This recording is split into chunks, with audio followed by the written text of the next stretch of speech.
Hey everyone, this is Toby with Cascade Pacific Woodworks, and you're in my shop with me right now.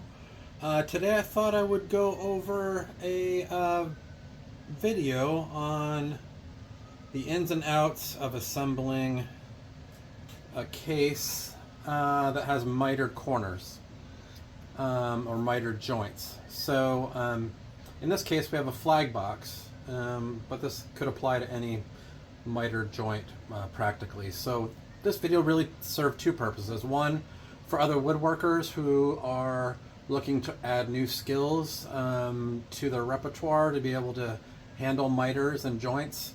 And the second purpose is for our clients to be able to see what goes into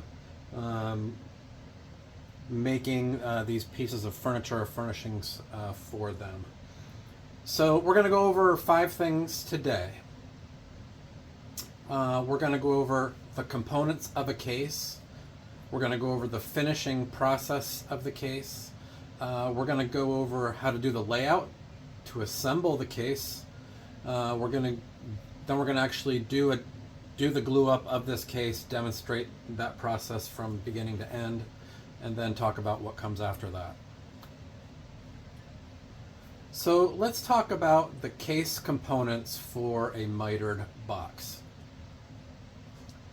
Let's talk about what I have found to be the best construction methodology for a formal box or case, especially one that has panels or panes in the top or the bottom.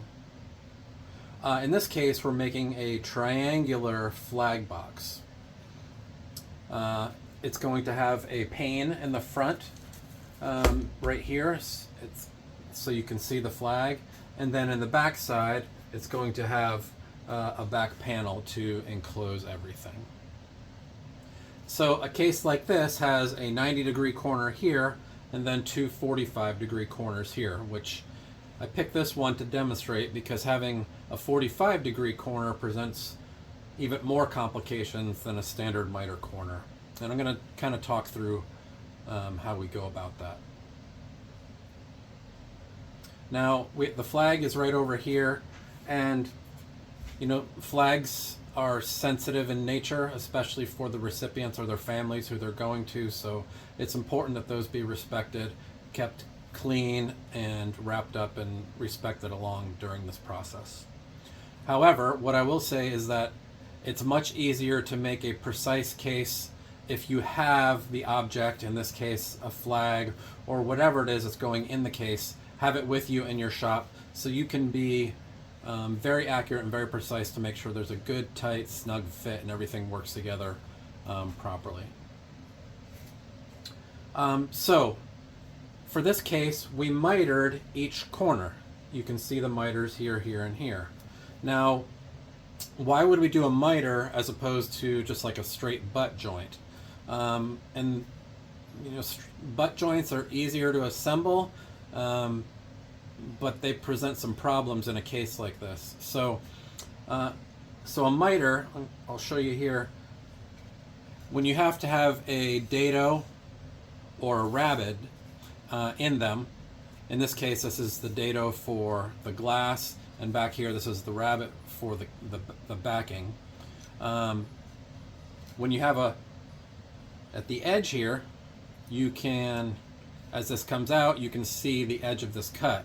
But because this is a miter, when you put them together, everything is covered up and you don't see it.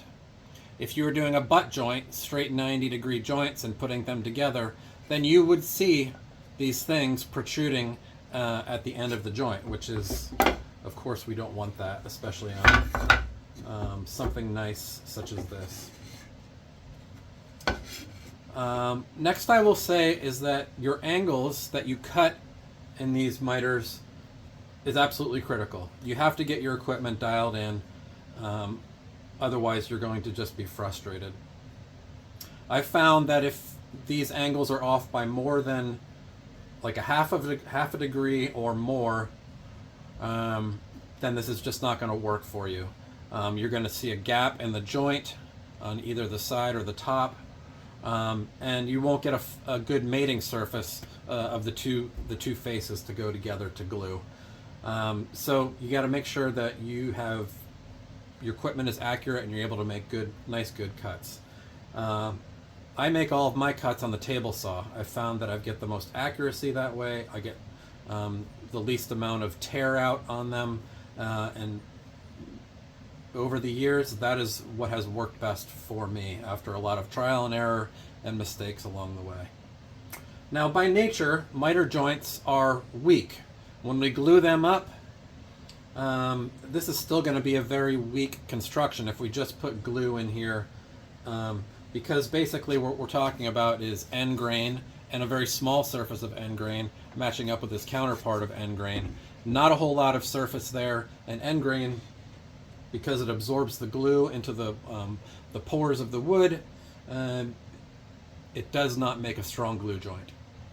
So after we glue up these joints, we're going to put mitered splines into all of the joints that will actually provide superior strength, and it'll ensure that this case will last for a lifetime and be durable.